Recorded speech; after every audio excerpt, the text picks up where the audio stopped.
Okay so hello guys, welcome back to JEE concepts.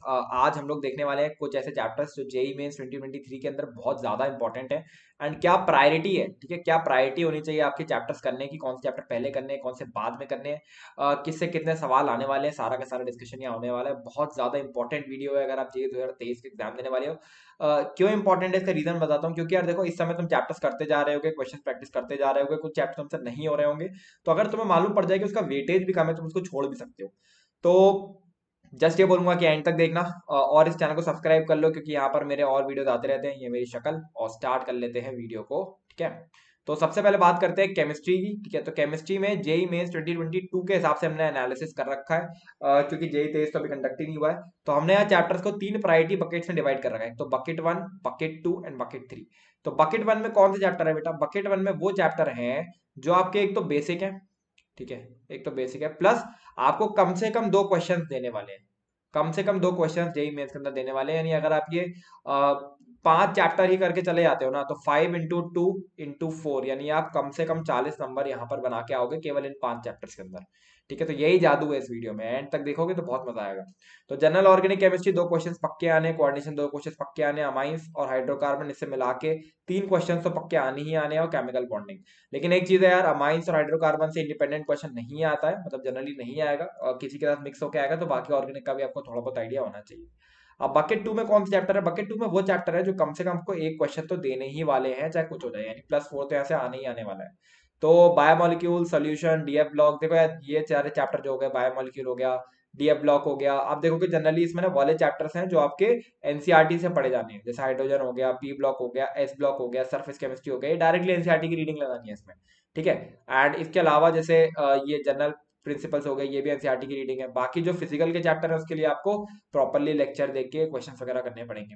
And bucket 3 में यार वो chapter है जिससे आपको इंडिपेंडेंट क्वेश्चन तो हो सकता है ना मिले, बट और क्वेश्चन भी कम मिले, लेकिन ये करने इसलिए जरूरी हो जाते हैं क्योंकि इनका एप्लीकेशन आपको बकेट 1 और बकेट 2 में लग रहा होगा। बट अगर आप कोई चैप्टर बकेट 1 में इंडिपेंडेंट चैप्टर उसको अगर आप छोड़ना भी चाहते हो तो छोड़ सकते हो। यहाँ पर आयनिक इक्विलिब्रियम में जिसको आप छोड़ना चाहो छोड़ सकते हो, केमिकल इक्विलिब्रियम, क्योंकि दोनों के क्वेश्चन कठिन भी आते हैं प्लस कम भी आते हैं। बात करें देखो और भी चैप्टर्स, अगर आप देखोगे स्टेट्स ऑफ मैटर बिल्कुल छोड़ सकते हो। ठीक है, तो ऐसे करके करके चैप्टर्स ये बकेट 3 में वो है जो आप छोड़ना चाहो तो छोड़ भी सकते हो।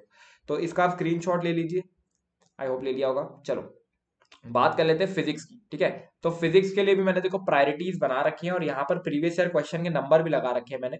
जो ये आपका आगे नंबर दिख रहा है ना आपको, ये 42, 27, 49, तो ये वो नंबर है जितने क्वेश्चन इस चैप्टर से आए हैं 2019 में, 20 में और 21 में। ठीक है, अब 22 का हमने डेटा भी नहीं लिखा है क्योंकि 22 का भी डेटा एनालाइज ही नहीं कर पाए हैं। तो प्रायोरिटी 1 में जो चैप्टर्स हैं, ठीक है, तो वो प्रायोरिटी 1 में कौन से चैप्टर है? देखो current electricity, 42 questions out of कितनी भी शिफ्ट हुई थी मेरे ख्याल से 2019 में, दो ही पेपर आपके हुए थे, जनवरी एंड अप्रैल। एंड इसके अलावा सब में अगर 6 शिफ्ट भी हुई थी, दो पेपर भी हुए थे, तो आप मान सकते हो 24 पेपर में 42 क्वेश्चन, यानी हर में दो क्वेश्चन आने की प्रोबेबिलिटी बन रही है। ठीक है, और सेम आपका 2021 में भी हुआ है। तो करंट इलेक्ट्रिसिटी बहुत इंपॉर्टेंट चैप्टर, आपको दो क्वेश्चन देने वाला है। सिमिलरली रोटेशन मोशन दो आपको देने वाला है, इलेक्ट्रोस्टैट दो देने वाला है, रे ऑप्टिक्स एक या दो देने वाला है, सेमीकंडक्टर एक देने वाला है, मैग्नेटिक इफेक्ट एक देने वाला है, ग्रेविटेशन एक देने वाला है, ऑसिलेशन एक देने वाला है। इसके अलावा अगर आप फिजिक्स की चैप्टर वाइज प्रायोरिटी लिस्ट को अगर हम लोग डिटेल में भी डिस्कस करना चाहते हैं कि कौन से चैप्टर के अंदर कौन सा टॉपिक इंपॉर्टेंट है, तो उसके लिए मैं कल अपने चैनल पर एक वीडियो लेके आ रहा हूँ, आप वो भी चेकआउट कर लेना। तो प्रायोरिटी 2 की बात कर लेते हैं। प्रायोरिटी 2 में वो चैप्टर है जिससे एक क्वेश्चन तो आना ही आना है, और ये करने में भी आसान है। ठीक है, प्रायोरिटी 3 में वो चैप्टर है जो आपके एक क्वेश्चन तो आपको दिलाएंगे लेकिन करने में कुछ कठिन है। ठीक है, और यहाँ प्रायोरिटी 4 में मैंने वो चैप्टर डाला है जिसमें से सवाल आने की प्रोबेबिलिटी ऑलमोस्ट नन है। ठीक है, कि यहाँ से सवाल उससे ना भी आए। ठीक है, तो इस तरीके से चीजें चल रही हैं, तो आप इसका स्क्रीनशॉट ले सकते हो। वही चीज है प्रायोरिटी 1 में, और अगर आप प्रायोरिटी 2 के चैप्टर्स भी करके चले जाते हो ना, तो इन दो प्रायोरिटी 1 और प्रायोरिटी 2 से ही आपके जो है वो कम से कम 50 मार्क्स आने की प्रोबेबिलिटी बन जाती है, प्रोवाइडेड दैट कि आप उसमें एक्यूरेटली पेपर अटेम्प्ट कर पाओ। तो बढ़ जाते हैं आगे, स्क्रीनशॉट ले लीजिए इसका भी। ओके, चलो अब आ जाते हैं मैथ्स। भैया सब बच्चे जो हैं वो यही दर्द है सब बच्चों का, है ना, कि भैया मैथ्स के लिए बताओ यार कौन से चैप्टर इंपॉर्टेंट है, क्या चीज नहीं इंपॉर्टेंट है, क्या कर रहा है, अब आप बताओ यार। देखो मैं आपको ना प्रायोरिटी 1 दे रहा हूँ जहां से आप 12 क्वेश्चन एक्सपेक्ट कर सकते हो। ठीक है, यानी 12 अगर आप मल्टीप्लाई करोगे 4 से, तो यानी 48 नंबर एक्सपेक्ट कर सकते हो। और केवल अगर आप कुछ भी नहीं कर रहे हो ना, तो इन चैप्टर्स के अंदर पीएचडी कर लो। पीएचडी कर लो, बिल्कुल रट डालो चैप्टर भाई, सवाल एक एक पूरा खोल डालो ये सवाल।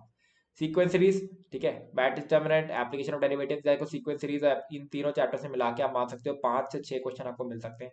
इसके अलावा बाइनोमियल से एक पक्का आना है, लिमिट से एक पक्का आना है, कंटिन्यूटी से एक पक्का आना है, स्टैटिस्टिक्स से एक पक्का आना है, मैथमेटिकल से पक्का आना है, और vector three D height and distance मिला के आपके 2 से 3 सवाल आपको मिल सकते हैं। कुल मिला के अगर आप काउंट करोगे तो 5, 6, 7, 8, 9, 10, 11, 12, 13 क्वेश्चन, यानी 12 क्वेश्चन, 12, 13 क्वेश्चन आप केवल इन चैप्टर से एक्सपेक्ट कर सकते हो। देखा मैजिक, तभी जो बच्चों ने यहाँ तक वीडियो देखा है ना, उनको ये मैजिक पता लगा होगा, और जो अभी छोड़ के चले गए उन्हें नहीं मालूम पड़ा होगा। ठीक है, तो यहाँ पर इस तरीके से कंपटीशन कम होता है।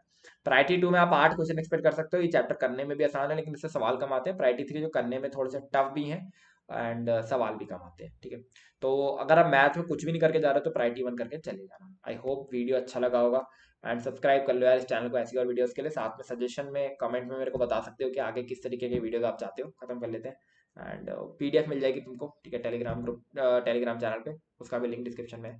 तो बाय, दिस इज संगुल वाली साइनिंग ऑफ।